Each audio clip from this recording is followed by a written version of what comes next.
The train wheels had been grinding against Wisconsin steel for 3 days when they finally stopped with a metallic shriek that seemed to echo across the frozen farmland. Through the narrow window of the cattle car, Kenji Tanaka could see his breath forming small clouds in the December air, and beyond that, endless white fields broken only by red barns and the occasional farmhouse chimney sending smoke into the gray sky. This was Camp McCoy, Wisconsin, winter 1944, a place that existed in no geography lesson he'd ever learned, surrounded by dairy farms instead of the concrete bunkers and electrified fences his naval training had described. The doors slid open with a bang, and American voices called out in English that none of the 17 Japanese survivors could fully understand. Tanaka stepped down onto the platform, his legs unsteady after days of confinement, and immediately caught a scent that stopped him cold. It wasn't the smell of fear or punishment he'd expected, but something rich and meaty drifting from what appeared to be a mess hall, the kind of cooking that suggested abundance rather than the calculated cruelty he'd been taught to expect from Western captors. Sergeant Miller, a farm boy from Minnesota with perpetually mud-stained boots, gestured for the prisoners to form a line. His movements were efficient but not harsh, more like a man organizing livestock than processing enemy combatants. The camp commandant, Colonel Peterson, appeared from a nearby building, a tired-looking man with graying temples who carried a clipboard instead of the ceremonial sword Tanaka had imagined American camp commanders would brandish as symbols of their authority.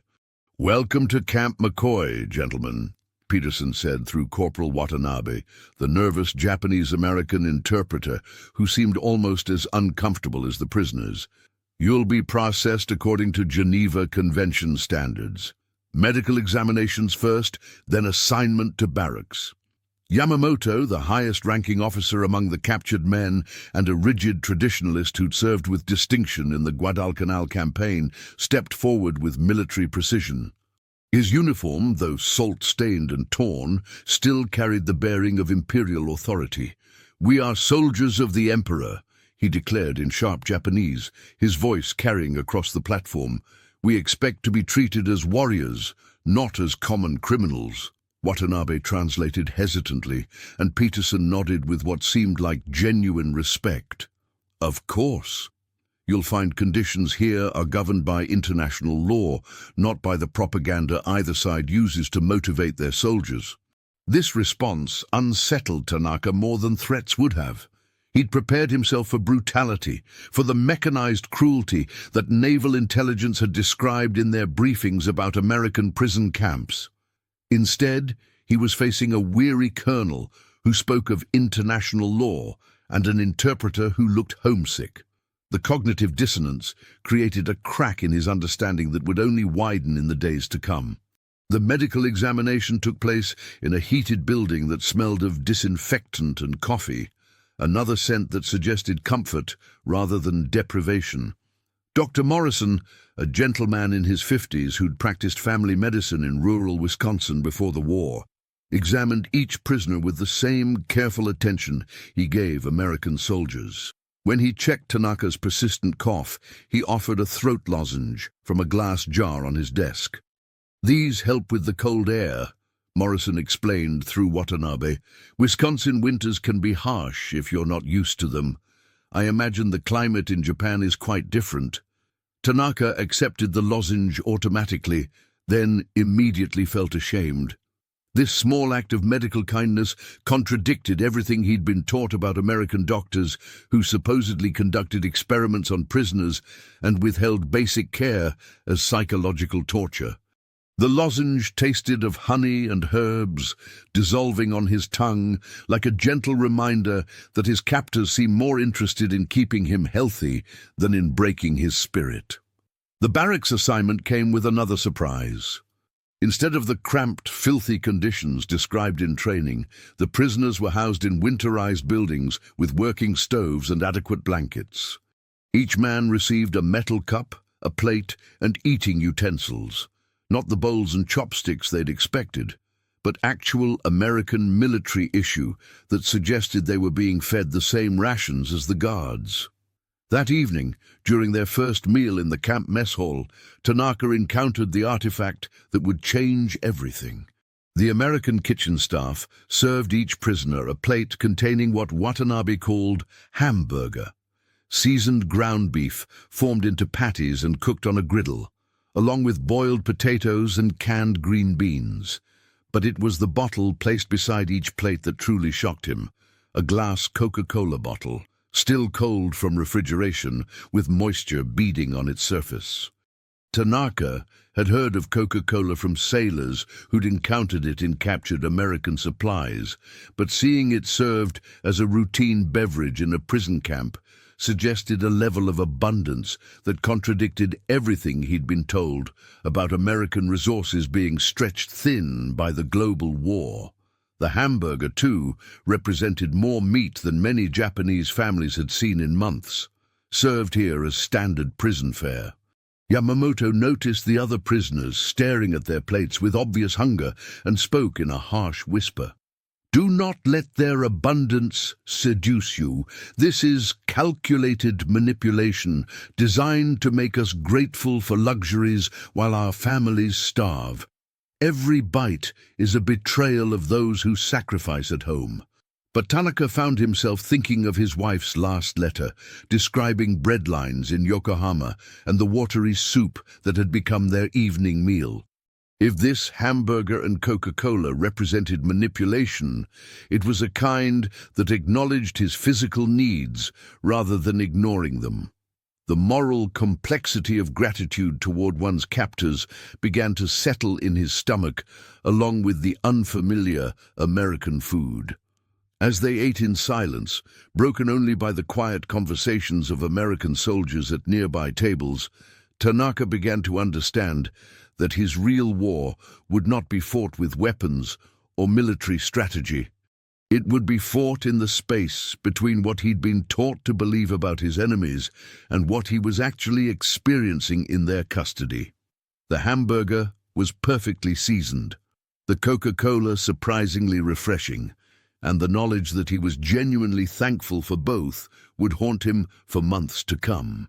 Outside the mess hall windows, snow continued to fall on the Wisconsin farmland, covering the barbed wire fences in a blanket that made them seem almost decorative. Somewhere in the distance, a radio played American music, not the martial songs of conquest he'd expected, but something gentle and melancholy that reminded him of winter evenings at home. The war, he was beginning to realize, would be much more complicated than anyone had prepared him for.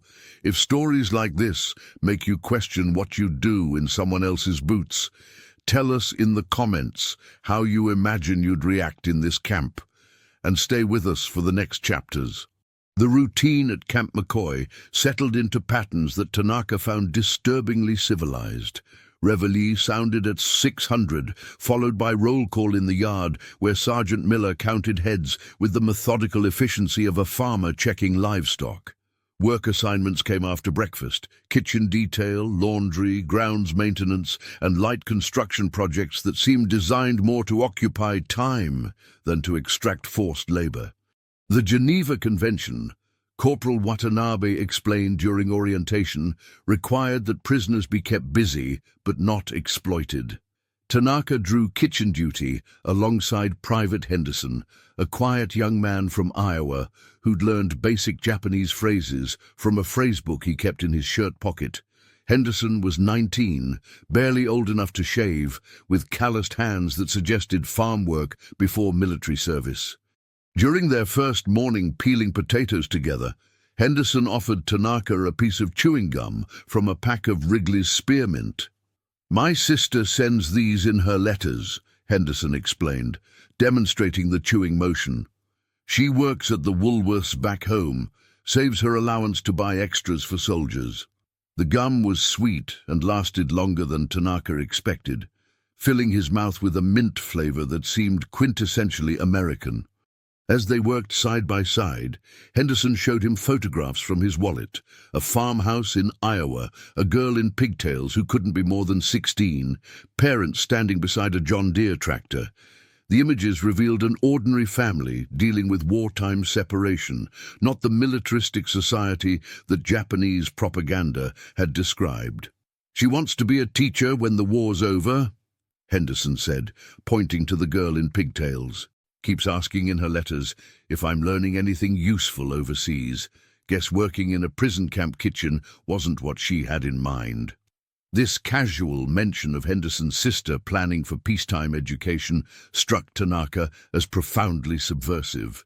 Here was an enemy soldier who spoke of the war as a temporary interruption rather than a cosmic struggle between civilizations. Henderson's family seemed to view military service as an unfortunate necessity, not as the highest honor a man could achieve. The contrast with Japanese attitudes toward duty and sacrifice created another crack in Tanaka's ideological foundation. The afternoon brought their first encounter with American abundance on a scale that seemed almost surreal. A supply truck arrived from the base commissary, and Tanaka watched in amazement as cases of Coca-Cola were unloaded alongside fresh meat, white bread, canned fruit, and cartons of cigarettes. The guards distributed these supplies not as special rations, but as routine provisions, suggesting that this level of plenty was normal rather than exceptional. Dr. Morrison stopped by the kitchen during afternoon inventory, checking on the food storage procedures and chatting with the staff about meal planning. When he noticed Tanaka observing the supply delivery, he paused to explain through Watanabe. "We try to maintain the same caloric intake for prisoners as for our own soldiers," Morrison said. "International law requires adequate nutrition, but beyond that, it's simply more practical to keep everyone healthy. Sick prisoners require more medical attention and can't contribute to camp operations." This pragmatic explanation of kindness, treating captives well because it served American interests, somehow made it more believable than pure altruism would have been. Tanaka began to understand that his captors weren't trying to convert him to their ideology. They were simply following systematic procedures that happened to include decent treatment. The efficiency of American compassion was perhaps more unsettling than deliberate cruelty would have been. Evening brought letters from home, delivered through the International Red Cross with a delay of several weeks. Tanaka's wife wrote in her careful script about rationing that had reduced their rice allowance to 2 cups per day, about neighbors who'd lost sons in the Solomon Islands campaign, about factory work that kept her busy from dawn to dusk, producing ammunition for the war effort. "The children in our building ask when their fathers are coming home," she wrote. "I tell them we must be patient and strong, but privately I wonder if the Americans have as many hungry children asking the same question. Perhaps suffering is the only language all mothers understand, regardless of which flag their sons serve." This unexpected moment of empathy from his wife, imagining American mothers worrying about their own sons, created a parallel that Tanaka couldn't ignore. Across the barracks, other prisoners were reading similar letters, learning about hardships at home while experiencing unexpected comfort in captivity. The moral mathematics of the situation defied easy calculation. Yamamoto, maintaining his role as the voice of rigid ideology, gathered the men after evening mess to address what he saw as dangerous softening of resolve. "I see some of you accepting their gifts, eating their food with gratitude, learning their language," he said in a harsh whisper that carried the authority of his rank and experience. "You forget that every comfort they provide is designed to weaken your spirit. When we return to Japan, how will we explain that we were well fed while our families starved? How will we justify learning to appreciate enemy luxuries?" Several prisoners nodded in agreement, but Tanaka noticed others looking uncomfortable with this stark interpretation. The reality of their daily experience, Henderson's casual kindness, Dr. Morrison's professional care, the routine abundance of American military logistics, didn't align easily with Yamamoto's narrative of calculated manipulation. That night, unable to sleep despite his physical exhaustion, Tanaka found himself thinking about the Coca-Cola bottle from dinner. The glass had been manufactured somewhere in America, filled in a factory where workers earned wages that allowed them to buy hamburger and chewing gum for their families. The casual abundance, represented by that single bottle, suggested an industrial capacity that Japanese leadership had apparently underestimated. If America could afford to serve Coca-Cola to prisoners of war, what did that say about their ability to sustain a global conflict? The implications were too vast and terrifying to contemplate directly. Instead, he focused on smaller questions. Was Henderson's kindness genuine or performed? Did Dr. Morrison truly care about prisoner health, or was he following orders? Did the abundance of food represent American strength, or was it somehow staged for psychological effect? Outside the barracks, snow continued to fall across the Wisconsin farmland, and somewhere in the distance, the same melancholy radio music played. Tanaka pulled his American-issued blanket closer and tried not to think about how comfortable it was, or what that comfort might cost him in the long run.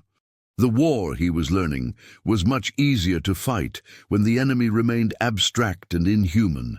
Living among them as they went about their daily routines was proving to be the most difficult battle he'd ever faced. February brought news that changed everything and nothing at Camp McCoy. Through radio broadcasts and letters from home, the prisoners learned that American bombers were hitting Japanese cities with increasing frequency, that food shortages had worsened throughout the home islands, and that their own military was asking civilian families to prepare for final resistance against invasion.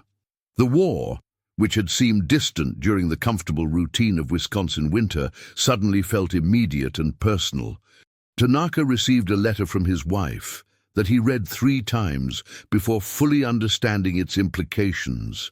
She described spending nights in subway tunnels during air raids, rationing that had reduced their meals to rice porridge and pickled vegetables, and neighbors who spoke quietly about surrender as preferable to starvation.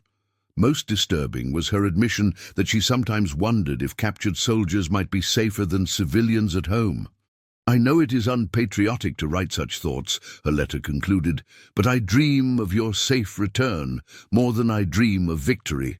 Perhaps that makes me a poor citizen, but it makes me an honest wife." This confession of doubt from the woman he'd married for her unwavering loyalty created a crisis that Tanaka couldn't discuss with anyone. If his wife was questioning the war's purpose, if she was admitting that capture might be preferable to destruction, then what did that say about his own obligation to maintain perfect loyalty to the cause? The moral ground beneath his feet seemed to shift with each letter from home. Meanwhile, American newspapers available in the camp library provided a different perspective on the same events. The bombing campaigns were described as strategic necessities designed to shorten the war and save lives on both sides. American casualties in the Pacific were listed with the same bureaucratic precision that Japanese reports used for their own losses. Reading enemy accounts of battles he'd participated in gave Tanaka an unsettling sense of events too large for any single perspective to contain fully. Henderson, during their daily kitchen work, mentioned that his own sister had written about rationing and shortages in Iowa, though on a scale that seemed trivial compared to conditions in Japan. "Sugar's been rationed since '42, Henderson explained while preparing hamburger patties for the lunch service. Sarah says she saves up her allowance to buy Coca-Cola as a special treat once a week. Makes me feel guilty sometimes, seeing how much we serve here in the camp." This casual admission that Henderson felt guilty about prisoner rations being better than what his sister could afford at home revealed a moral complexity that Tanaka hadn't expected. The young soldier wasn't simply following orders without thought. He was aware of the contradictions and troubled by them. The enemy, it seemed, was capable of the same internal conflicts that plagued captured Japanese soldiers. Doctor. Morrison's weekly medical rounds provided another window into American thinking about the war and its costs. During a routine examination of Tanaka's persistent cough, Morrison mentioned that he'd served in World War I and remembered treating German prisoners with the same medicines he gave to American soldiers. "Wars end," Morrison said through Watanabe's translation, "but medical ethics persist. 25 years from now, you'll be grandfathers telling stories to children who can't imagine why our countries ever fought. The hamburgers and Coca-Cola you're eating here might seem more important to those grandchildren than the battle strategies that brought you to Wisconsin." This long view of history, suggesting that current enemies would eventually become simply men sharing memories, challenged everything Tanaka had been taught about permanent national character and irreconcilable differences between peoples. Morrison's matter-of-fact assumption that the war would end and former enemies would return to being ordinary men with families was perhaps the most subversive thing any American had said to him. Yamamoto, sensing the erosion of ideological purity among his men, intensified his efforts to maintain discipline and loyalty. He began holding informal evening sessions where he reminded the prisoners of their obligations to emperor and homeland, their families' expectations, and the shame that would follow any appearance of collaboration with the enemy. "I see some of you learning English, accepting extra food, expressing gratitude for medical care," he said during one particularly stern lecture. "You forget that we are being watched, judged, measured. Every word you speak, every smile you offer, every comfort you accept will be remembered when we return to Japan. How will you explain to your children that you lived better as prisoners than they lived as free citizens?" This question haunted Tanaka because it was unanswerable. He was indeed living better at Camp McCoy than his family was living in bombed Japan. The hamburger he ate for lunch contained more protein than his wife consumed in a week. The Coca-Cola served with dinner represented luxury that most Japanese civilians hadn't experienced in years. The warm barracks, adequate clothing, and medical care exceeded what many American allies were receiving in their own countries. But acknowledging this comfort felt like a betrayal of everyone he'd left behind. If he admitted that American captivity was more humane than Japanese propaganda had suggested, did that make him complicit in enemy success? If he returned home with stories of decent treatment, would that encourage defeatism among people who needed to maintain hope and resistance? The ideological trap was perfect. Telling the truth about his experience would seem like enemy propaganda, but lying about it would require him to dishonor the genuine kindness he'd received from Henderson, Dr. Morrison, and others. Either choice would compromise his integrity in different ways. That night, lying in his comfortable American bunk while snow fell outside the heated barracks, Tanaka found himself thinking about the Coca-Cola bottles that appeared at every meal. Each bottle represented industrial capacity, resource allocation, and strategic priorities that suggested America was fighting this war from a position of abundance rather than desperation. The casual luxury of serving soft drinks to prisoners implied a level of confidence that Japanese leadership had either miscalculated or deliberately concealed from their own people. The implications were staggering, but thinking about them directly felt like treason. Instead, he focused on smaller, more manageable questions. What would he tell his wife about the food? How would he describe Dr. Morrison's medical care? What story would he construct about Henderson's friendship that wouldn't sound like collaboration? Outside, the Wisconsin winter continued its quiet siege of the camp, covering barbed wire and watchtowers in snow that made the whole complex look almost pastoral. Somewhere in the distance, that familiar radio played American music that had become the soundtrack to his captivity, melancholy songs that reminded him of home, while simultaneously making him comfortable in exile. The war, he was learning, was much easier to fight when you could hate your enemies without reservation. Living among them as they demonstrated ordinary human decency was proving to be the most complex battle he'd ever faced. Do you think you'd cling to what you were taught back home, or to what your own eyes see in a place like this? Comment which side you'd lean toward, and share this episode with someone who loves real human stories from history. Spring arrived at Camp McCoy with a sudden intensity that transformed the Wisconsin landscape almost overnight. Snow melted into mud, revealing green fields that stretched beyond the barbed wire toward farms where civilian life continued its wartime rhythms. Tanaka, working now as a regular assistant in the camp kitchen, could see families in the distance, farmers planting crops, children walking to the one-room schoolhouse that served the rural district, women hanging laundry that dried in the warming breeze. The seasonal change brought new work details and expanded freedoms. Prisoners were allowed to tend a vegetable garden that would supplement camp rations, to play baseball in the recreation yard, and to attend English language classes taught by Corporal Watanabe. These activities, voluntary rather than mandatory, created divisions among the captured men that reflected their different strategies for surviving captivity. Henderson, now genuinely friendly rather than merely professional, showed Tanaka how to plant tomatoes and peppers in the garden plot assigned to their work detail. The young soldier's enthusiasm for growing things revealed another layer of his character, a farm boy who saw soil and seeds as symbols of hope rather than simply as agricultural resources. "My dad always said you can tell a lot about people by how they treat growing things," Henderson explained as they worked side by side, their hands black with Wisconsin earth. "Doesn't matter what uniform they're wearing or what language they speak. A man who waters plants in prison is thinking about a future beyond the war." This simple observation carried philosophical weight that Tanaka couldn't ignore.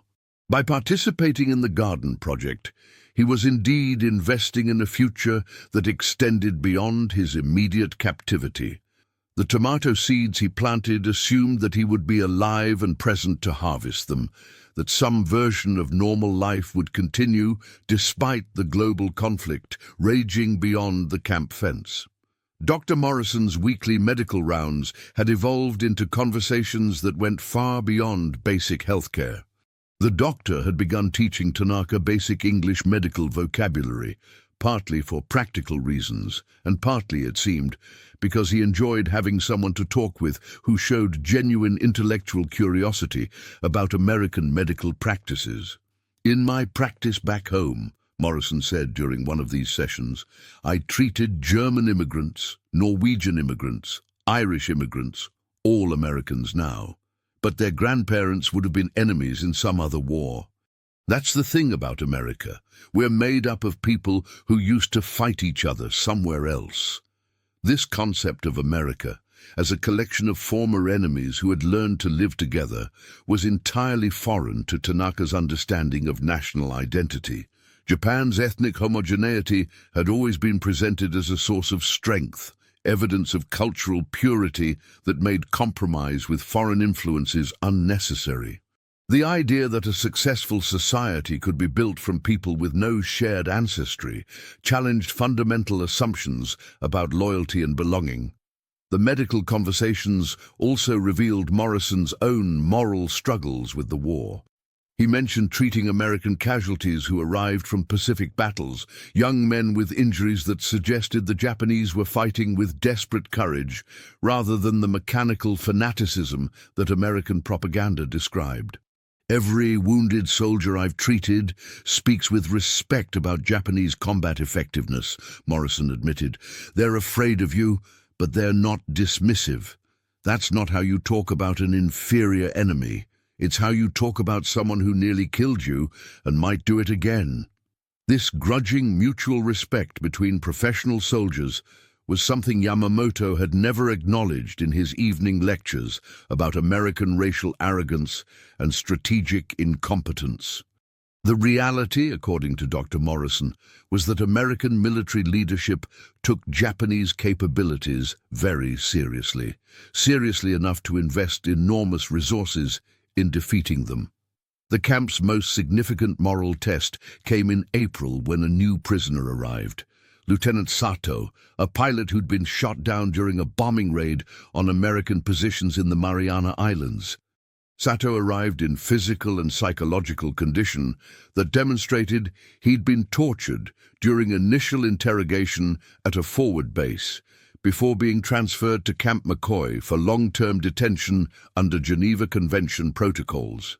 Dr. Morrison's treatment of Sato provided a clinic in medical ethics that Tanaka observed with careful attention.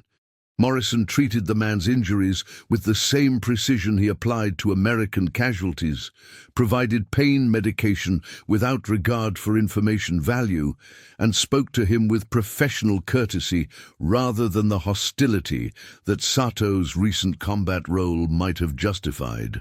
He was trying to kill American soldiers 3 weeks ago, Henderson mentioned quietly while they prepared food trays for the medical ward. But Doc Morrison treats him like he was his own son. Don't know if I could do that. Henderson's honest admission of his own limitations, his recognition that Dr. Morrison was demonstrating a level of moral consistency that required genuine effort, revealed another dimension of American thinking about warfare and human responsibility. These people were capable of distinguishing between military necessity and personal revenge, between professional duty and emotional satisfaction.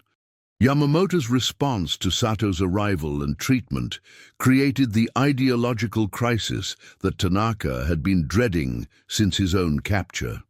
During an evening gathering of the prisoners, Yamamoto argued that Sato's quick recovery under American medical care was evidence of enemy manipulation designed to make them all grateful for decent treatment.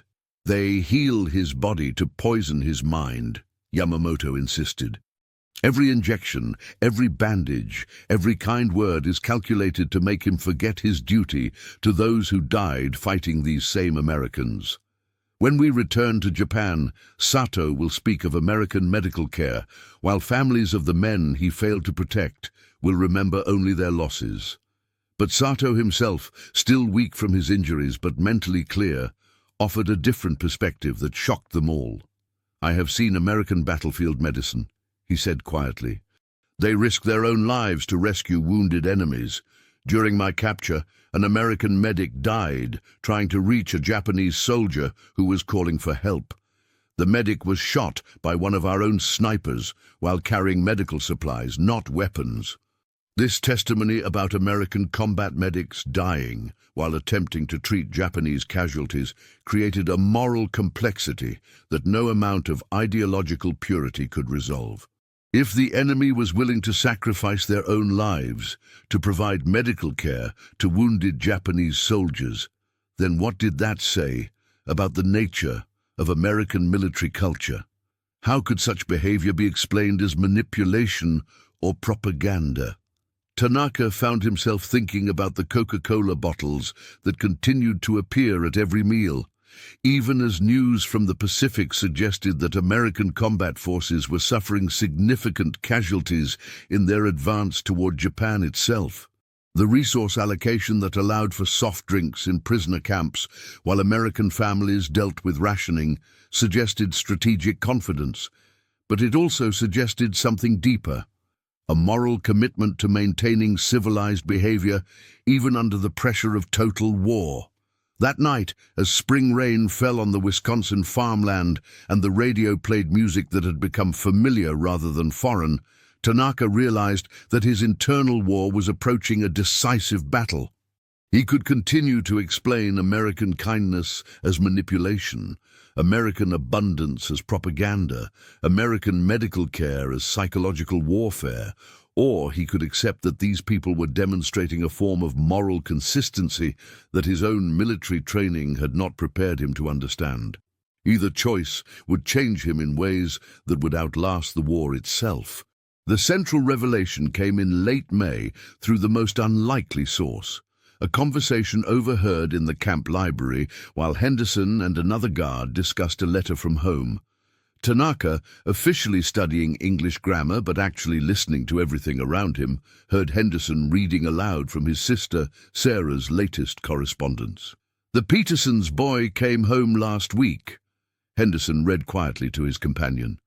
"Lost his leg in Italy, but Mom says he seems grateful just to be alive. He told the ladies at church that German prisoners in the camp where he recovered were eating better than most Italian families. Said it bothered him at first, but then he realized that's what made us different from them. We could afford to be decent even to people who'd been trying to kill us." Henderson paused, looking thoughtful.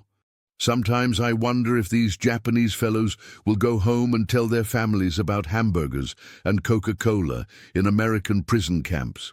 Might be the strangest war story anybody ever heard." This casual speculation about how prisoner experiences might be remembered and retold revealed the secret that Tanaka had been unconsciously avoiding. American abundance and decency weren't propaganda tools or manipulation strategies. They were simply expressions of a society that could afford to maintain moral standards even under the pressure of global warfare. The hamburgers and Coca-Cola weren't designed to convert Japanese prisoners. They were routine provisions that reflected American industrial capacity and cultural values. The realization was devastating because it recontextualized everything Tanaka had experienced since his capture. If American kindness was genuine rather than calculated, then his gratitude was morally legitimate rather than a betrayal of his own people. But if American society was genuinely prosperous and humane, then Japanese propaganda about Western decadence and cruelty was fundamentally wrong. And if Japanese leadership had been wrong about American character, then what else had they miscalculated about American military and industrial capabilities? Dr. Morrison, during their weekly medical conversation, unknowingly provided the final piece of the puzzle when he mentioned his own son's military service. "David's a medic with the Marines in the Pacific," Morrison said, while checking Tanaka's recovered lung function. His letters describe treating Japanese wounded with the same medical supplies and procedures he uses for American casualties. Says it bothers some of the younger soldiers, but his training requires him to preserve life, regardless of uniform. That's what separates medical personnel from combat personnel. We heal people, they kill people, and both roles require different kinds of moral courage. Morrison's matter-of-fact description of his son treating Japanese casualties with American medical supplies revealed the systematic nature of American humanitarianism. This wasn't individual kindness or exceptional behavior. It was institutional policy implemented by medical personnel who'd been trained to see wounded people as patients rather than as enemies. The moral infrastructure of American military culture included provisions for enemy welfare that Japanese training had never acknowledged. The emotional weight of these revelations crystallized around the Coca-Cola bottle at that evening's dinner. Tanaka found himself studying the familiar glass container with new understanding. This wasn't a luxury item being used to demonstrate American superiority. It was simply what American soldiers drank with their meals, extended to prisoners as a matter of routine logistics. The abundance it represented wasn't staged for psychological effect. It was the normal baseline of American wartime living standards. Yamamoto, perhaps sensing the ideological shift occurring among his men, chose that evening to make his most forceful argument yet for maintaining traditional loyalty and rejecting American influence. "I see you learning their language, accepting their gifts, adapting to their routines," he said during an impromptu gathering in the barracks. "You forget that comfort is the most insidious form of corruption. When we return to Japan, how will we explain that we lived better as prisoners than our families lived as free citizens? How will we justify accepting enemy luxuries while our countrymen died fighting these same Americans?" Sato, now fully recovered from his injuries and serving as a quiet voice of pragmatic assessment, provided the response that Tanaka had been formulating but hadn't dared to express. "Perhaps," Sato said carefully, "we should consider that our families are dying because our leaders miscalculated American strength, not because American strength is somehow illegitimate. If these people can afford to feed prisoners Coca-Cola while fighting a global war, what does that suggest about their ability to sustain military operations indefinitely?" This direct challenge to the fundamental premise of Japanese strategic thinking, that American prosperity made them weak rather than strong, created a silence in the barracks that felt dangerous. Questioning American weakness was tantamount to questioning Japanese chances of victory, which approached the boundaries of sedition even in captivity. But Tanaka found himself thinking about Henderson's casual mention of his sister working at Woolworths while saving money to send care packages to soldiers. The economic system that allowed teenage girls to earn spending money while simultaneously supporting global military logistics suggested an industrial base that Japanese planning had apparently underestimated catastrophically. The crisis came to a head the next morning when Corporal Watanabe delivered news that changed everything. Germany had surrendered, and American military resources previously committed to the European theater would now be available for the Pacific War. The implications were clear to everyone in the camp, prisoners and guards alike. Japan would now face the full weight of American military-industrial capacity without the distraction of the Atlantic War. Henderson, visibly relieved that his friends in European combat were no longer in danger, mentioned that his own unit might be redeployed to the Pacific Theater now that the German war was over. "Hate to think about fighting you fellows countrymen," he said to Tanaka while they worked side by side in the kitchen. "But I guess that's what we're all here for, one way or another. At least I know that if I get captured, I'll probably be treated decent. Your people follow the same medical conventions we do, right?" Henderson's innocent assumption that Japanese forces provided the same medical care and living standards to American prisoners that Americans provided to Japanese prisoners revealed the final moral dimension of Tanaka's situation. He knew from briefings before his own capture that Japanese prisoner camps operated under different standards, driven by different cultural assumptions about honor, shame, and the treatment of defeated enemies.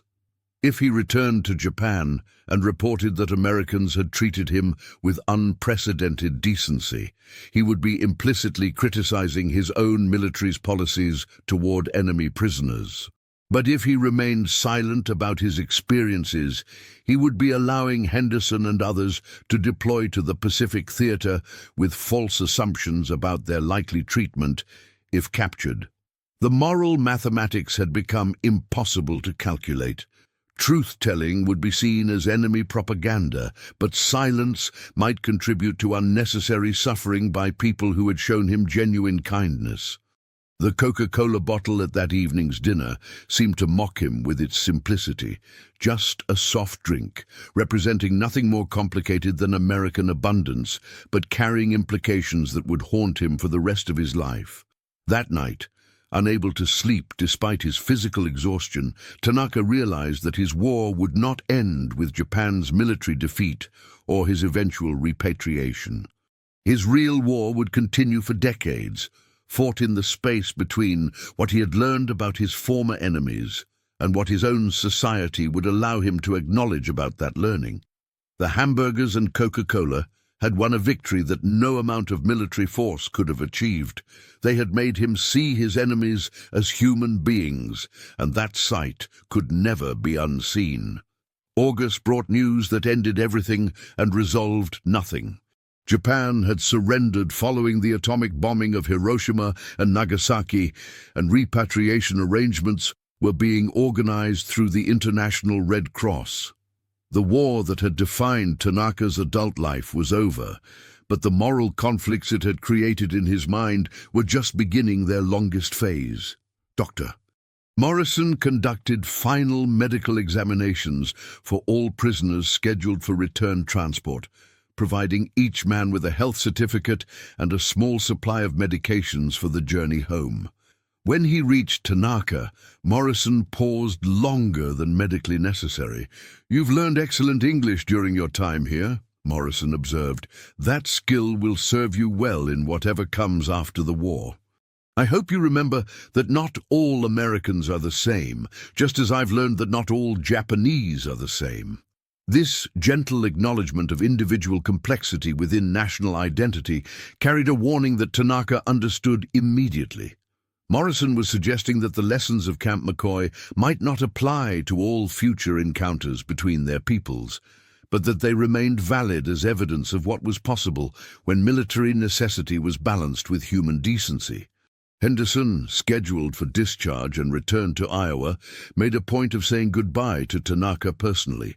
The young soldier had prepared a small gift, a photograph of his family farmhouse and a hand-carved wooden fish, to accompany the horse that Tanaka had kept hidden throughout his captivity.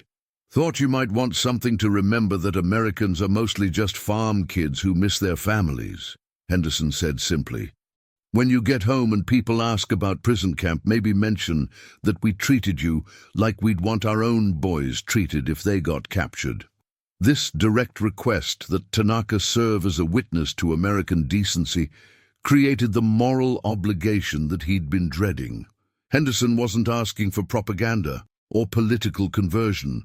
He was asking for honest testimony about lived experience. But honest testimony about American kindness would sound like enemy propaganda to Japanese audiences who'd been taught to expect mechanized cruelty from Western captors. The final ideological confrontation with Yamamoto came during their last evening at Camp McCoy. As the prisoners packed their few personal possessions and prepared for transport to the repatriation ships, Yamamoto gathered them for what he called a reminder of their obligations as returning soldiers. "When we reach Japan, we will face questions about our time in captivity," Yamamoto said with the authority that months of imprisonment had not diminished. "We must be careful to report only facts that serve our people's morale and future security. Stories about American abundance or kindness will sound like collaboration to families who suffered while we lived in comfort." Sato, who had become increasingly willing to challenge Yamamoto's rigid interpretation of loyalty, offered the counter-argument that Tanaka had been formulating but hadn't dared to voice. "Perhaps," Sato said quietly, "our obligation is to report the truth about American capabilities and intentions, even if that truth is uncomfortable. If we remain silent about their industrial strength and moral consistency, we may contribute to future miscalculations that cost more Japanese lives." This argument for truth-telling as patriotic duty rather than collaboration created a split among the prisoners that would persist long after their return to Japan. Some, following Yamamoto's lead, would minimize their camp experiences and emphasize hardship rather than comfort. Others, following Sato's reasoning, would quietly report what they had learned about American society and military culture to officials who might use that intelligence to prevent future conflicts. The transport ship that carried them across the Pacific was itself a lesson in American logistics and planning. The repatriation operation was managed with the same efficient competence that had characterized their imprisonment. Adequate food, medical care, sleeping arrangements, and entertainment for a journey that took 3 weeks through dangerous waters still patrolled by submarines and mines. Tanaka spent much of the voyage thinking about the Coca-Cola bottles that had marked every day of his captivity. The casual abundance they represented had been perhaps the most subversive element of his entire prison experience, not because it was designed to convert him, but because it was so obviously normal and routine for his captors. American society could afford to serve soft drinks to prisoners of war not as propaganda, but simply because soft drinks were what American soldiers drank with their meals. The first sight of Japan was devastating in ways that Tanaka hadn't anticipated. Yokohama Harbor showed the results of American bombing campaigns, destroyed buildings, makeshift shelters, infrastructure that would take years to rebuild. The contrast between the abundance he'd experienced in Wisconsin and the destruction he saw in his homeland was so stark that it seemed like evidence from two different wars. His reunion with his wife took place in a refugee center that housed families displaced by bombing.